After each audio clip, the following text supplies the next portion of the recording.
Now, longly awaited, the RVU system. RVUs, of course, are relative value units, and this is what is used to pay for your services. The dollar amount set for the conversion factor is established by Congress, and it changes every year. Everything you do to a patient will have a certain value attached to it. You do an EKG, it's got an RVU. You do a little pulse ox, it has an IVU. It has an RVU. You do brain surgery, it's got an RVU. Every office visit has an RVU attached to it. So however many RVUs you do, multiplied by your conversion factor, equals how much you get paid.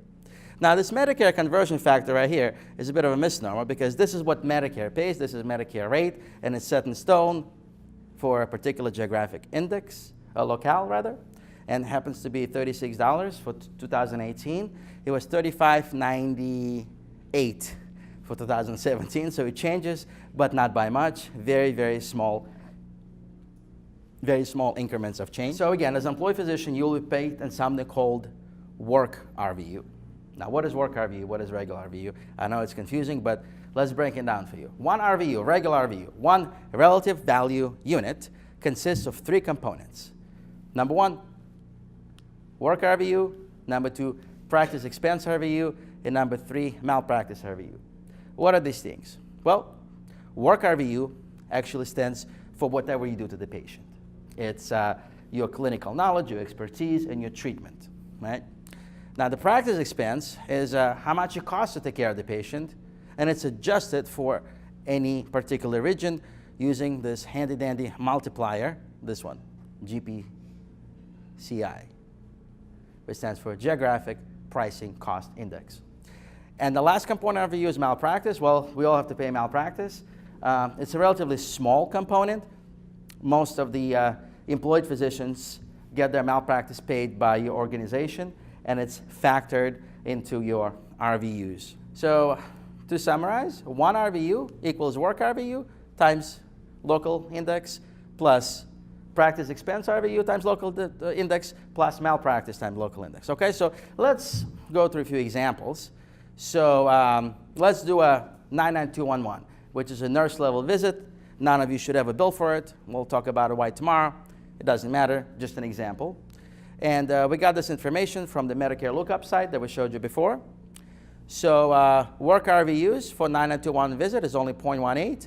These are the practice expense RVUs. This is the malpractice expense RVUs. And this is geographical corrections. We plug into the system, and we calculate the total RVU, which is 0.4632. Now, you never, ever have to do this because this is already done for you. But I'm just showing it to you so that you understand how hospitals separate into different components one RVU, so that you understand where work RVU comes from, okay? Now, let's do another example. Let's do here in New York City, RVU for level 99214, which is the most commonly coded office visit that most of your patients should be coded this, probably. We'll explain why tomorrow. And again, we have all the values here. The work RVU is 1.5. This is the practice expense, malpractice, and this is the correction indices. And this is the total number in RVUs for level 4 visit. Again, all of this is available online. Now, look at this. I keep talking about work RVUs. Work RVUs is what your hospital will pay you. So let's say you see a level 4 visit, and let's say you get, I don't know, $50 per work RVU. That means you get $75 to see a level 4 visit if you work for a hospital. If you're an independent physician, you'll get full compensation, the full 3.4 regular RVUs, because you still have to pay for your practice expense, and you still have to pay your malpractice. And then the payment, as we just said, is a conversion factor times the actual RVU. So this is how we calculate what the actual payment is for level 4 visit. This is just a repetition of what we did on the other slide. This is the same RVUs numbers for level 4 visit. We'll multiply it by conversion factor.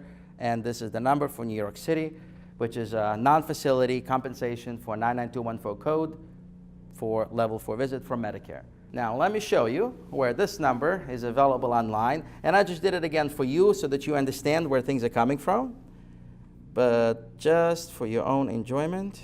And as you can see right here, so this is what Medicare really gives you. This is what they use for New York City for level 4 visit.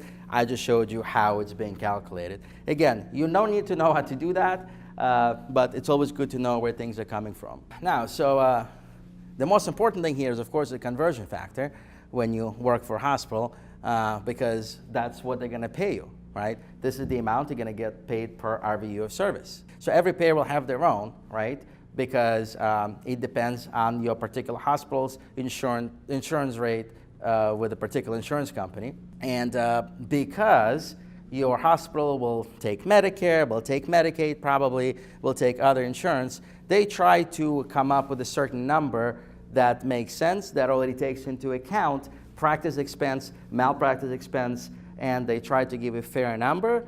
The conversion factors are very highly guarded secrets. You're not going to know what your institution's factor is until you sign a contract. Again, this is just lack of transparency. They don't have to do this. I think it's good for you to know. It's good for you to know what your competitor's conversion factor is, so you know how much you're worth. But this is how it is for now. So you can't fight about it that much. You just need to work with it. For employed physician, of course, the payment will be conversion factor times work RVU.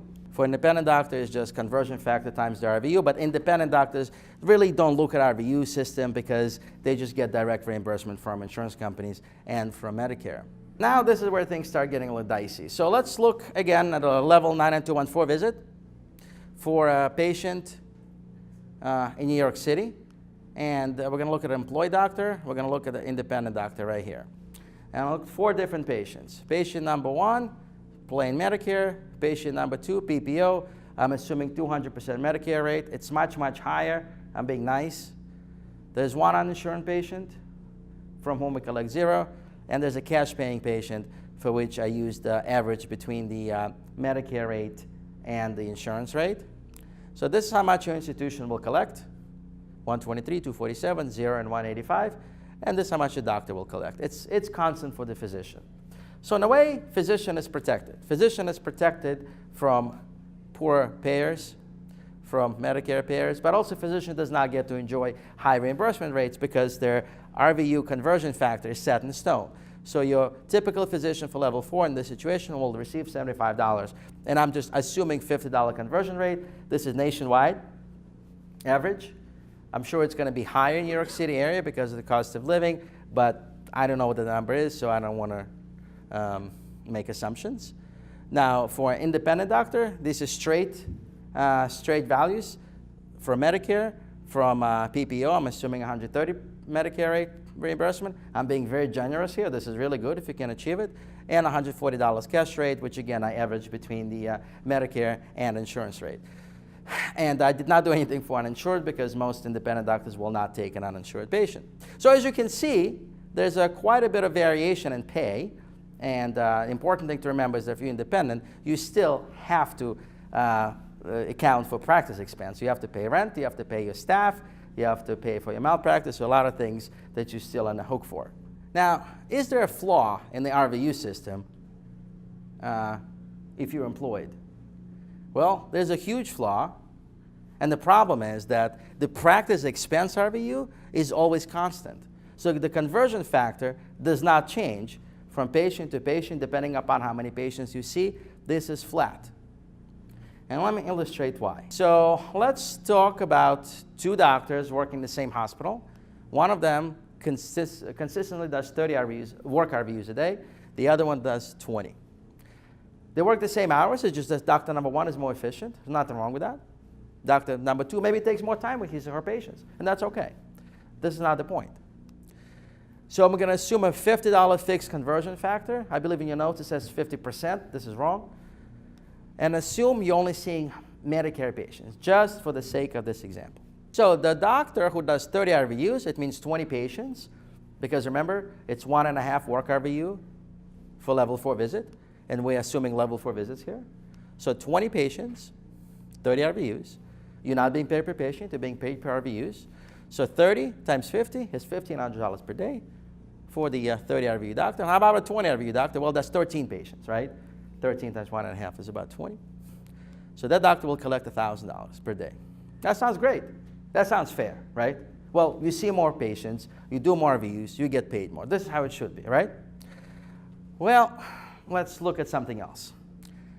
So your organization doesn't really care about RVUs or work RVUs.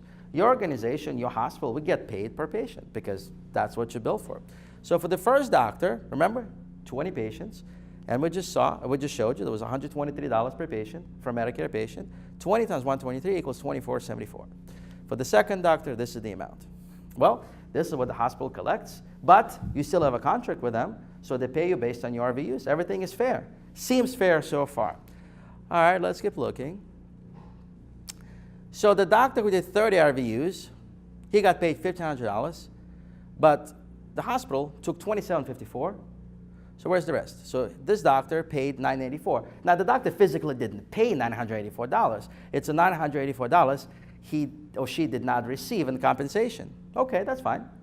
What about the second one? Well, the one who worked less got paid $1,000.